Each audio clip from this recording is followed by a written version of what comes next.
வணக்கம், வந்தனம், நமஸ்தே, நமஸ்கார். இது உங்கள் ஜேஆர்பி. இன்னைக்கு நான் பேச போகிறது ஒரு சிறந்த விளையாட்டு வீரரை பற்றி. இந்தியாவில் தற்போது விளையாடி கொண்டிருக்கும் கரண்ட் டீமில் இருக்கிற ஒரு விளையாட்டு வீரரை பற்றி தான். அவர் டெஸ்ட் மேட்ச்லேருந்து ரிட்டையர்மெண்ட் ஆக போகிறதா சொல்கிறாரு. ஆனால் பிசிசிஐ அதை ஏற்கவில்லை. அவருடைய அந்த முடிவை மறுபரிசீலனை பண்ண சொல்லி கேட்டுட்ருக்காங்க. அவருக்கு நிறைய பெட் நேம்ஸ் இருக்குது. கூட ஒர்க் பண்ணுறவங்க, கூட விளையாடுற எல்லா வீரர்களும் அவரை பற்றி ரொம்ப பாசிட்டிவாக தான் பேசுகிறாங்க. ஈவன் மிஸ்டர் டோனி அவர் கூட அவரை பற்றி ரொம்ப பாசிட்டிவாக பேசுகிறாரு. ரொம்ப அக்ரெசிவான பேட்ஸ்மேன், நல்ல ஒரு ஃபீல்டர், தலை சிறந்த கேப்டன். அண்ட் அதையெல்லாம் தாண்டி Chiku, run machine, run chaser, king Kohli, none other தென் விராட் கோலி. அவரை பற்றி தான் இன்றைக்கி உங்கள் கூட நான் சில விஷயங்கள் ஷேர் பண்ணிக்கிறேன். அவர் 1988 பிறந்திருக்காரு. டெல்லி ரஞ்சி இதிலெல்லாம் அவர் விளாண்டுருக்காரு. முதலாக அவர் சின்ன வயசுலேருந்தே ரொம்ப சீக்ஸ் எல்லாம் ரொம்ப சப்பியாக இருக்கும். அதனால் அவர் எல்லோரும் சீக்ஸுன்னு தான், சீக்கை பிடிக்கிறதுனால அவருக்கு பேர் சிக்கு அப்படின்னு சொல்லி வச்சுருக்காங்களாம். அண்ட் அவருடைய கோச் தான் அந்த பேரை அவருக்கு சொல்லியிருக்காரு. ரன்சியில் விளையாடும்போது, ரன்சி ட்ராஃபிலாம் விளையாடும்போது அவரை அவருடைய சீக்ஸ் நல்லா இருக்குன்றதுக்கு சிக்கு அப்படின்னு சொல்லி ஷார்ட்டாக பெட் நேம் சொல்லி கூப்பிட்ருக்காங்க. அண்ட் அவர் இந்தியாவுக்கு விளையாட 269வது விளையாட்டு வீரர். அவர் ரொம்ப அழகாக சொல்லியிருக்காரு. கேப் 269 சைனிங் ஆஃப் அப்படின்னு சொல்லியிருக்காரு. ஆனால் அவர் ஒன் டேலேயும் விளையாடுவார், T20லையும் விளையாடுவார். And as well as IPL RCBலையும் விளையாடுவார்.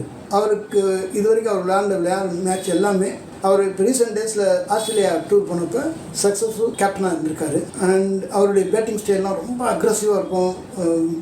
அண்டர் 19 வேர்ல்டு கப்பில் கேப்டனாக இருந்திருக்காரு. அது விளையாண்டு கப்பு ஜெயிச்சிருக்காரு. முதலாக 2008 அவர் இந்தியாக்காண்டி விளையாட ஆரம்பித்தார். எகெயின்ஸ்ட் ஸ்ரீலங்காவுக்கு எதிர்த்து அவர் விளையாண்டார். அவர் விளையாண்ட விளையாட்டு பூராமே அவருடைய சிறப்பான விளையாட்டை ஒவ்வொரு மேட்ச்லேயும் அவர் காமிப்பார்.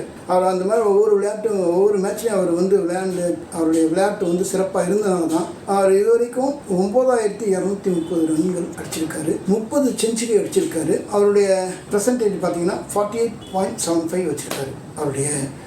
அவருடைய விளையாட்டு திறன் அப்படின்னு சொல்லும்போது, அதே மாதிரி சவுத் ஆஃப்ரிக்காவுக்கு எகெயின்ஸ்டாக 254 அடிச்சிருக்காரு. அவர் கடைசியாக T20 விளையாண்டது நியூசிலாந்துக்கு எகெயின்ஸ்டாக. அண்ட் அவர் இது வரைக்கும் அவர் விளையாண்ட மேட்ச்லேயே தலை சிறந்த விளையாட்டை எப்போ எதை சொல்கிறாங்க அப்படின்னா 2011 வேர்ல்டு கப் இந்தியா வின் பண்ணும்போது அவர் அவருடைய விளையாட்டு சிறப்பாக இருந்தது.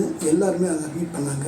அண்ட் மோரோவர் அவருடைய அவர் ஒரு மீடியம் ஸ்பேஸ் பவுலர் ஆல்சோ. ஒரு 1 for 13 அப்படிங்கிறது பெஸ்ட் ஃபிகர் அவருக்கு, பவுலிங் ஃபிகர்ஸ்ன்னு சொல்லுவாங்க.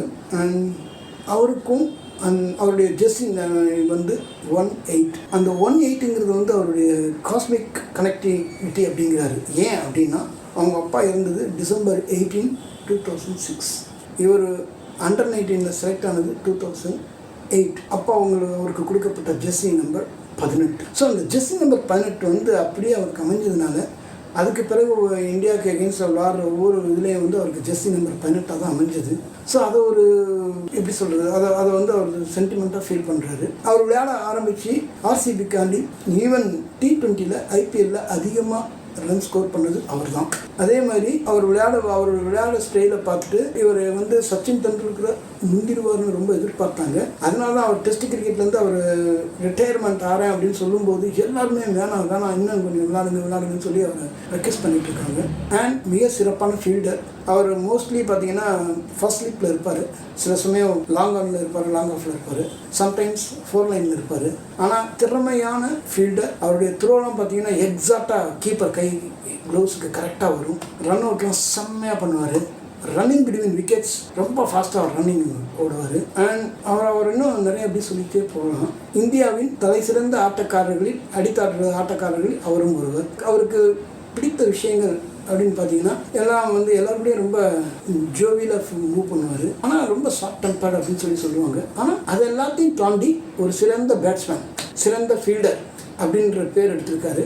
இந்தியா இது போன்ற நிறைய இளம் வீரர்களை உலகுக்கு அடையாளம் காட்டிக் கொண்டிருக்கிறது. அதில் விராட் கோலியும் ஒருவர். அவருடைய இந்த விளையாட்டு திறன் இன்றல்ல நேற்றல்ல, ஆரம்பத்திலேருந்தே அவருக்கு அந்த விளையாட்டு திறன் இருப்பதாக அவரை எல்லாருக்குமே பிடித்திருக்கு. அண்டர்-19 வேர்ல்டு கப் வாங்குறப்பையும் சரி, ஒவ்வொரு தடவையும் மேட்ச் விளையாடும் போது அது முதல் மேட்சாக தான் நான் நினைக்கிறேன் அப்படின்னு சொல்லியிருக்காரு. ஃபர்ஸ்ட் மேட்ச் நான் எப்படி ஃபீல், அந்த எந்த ஒரு மேட்ச் நான் அட்டன் பண்ணும்போது நான் முதல் முறை நான் விளையாடுவது போல தான் உணர்கிறேன் அப்படின்னு சொல்லி அவர் சொல்லியிருக்காரு.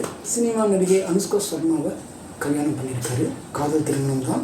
அண்ட் மோரோவர் அவர் இவ்வளோ சீக்கிரத்தில் ரிட்டையர் ஆகிறது எல்லாருக்குமே ஒரு ஏமாற்றமாக இருக்கிறது. நிச்சயமாக ரசிகர்களின் வேண்டுகோளுக்கு இணங்கி அவர் திரும்பி டெஸ்ட் விளையாடுவார்னு நம்புவோமாக. சந்திப்போம், சிந்திப்போம். இது உங்கள் ஜேஆர்டி.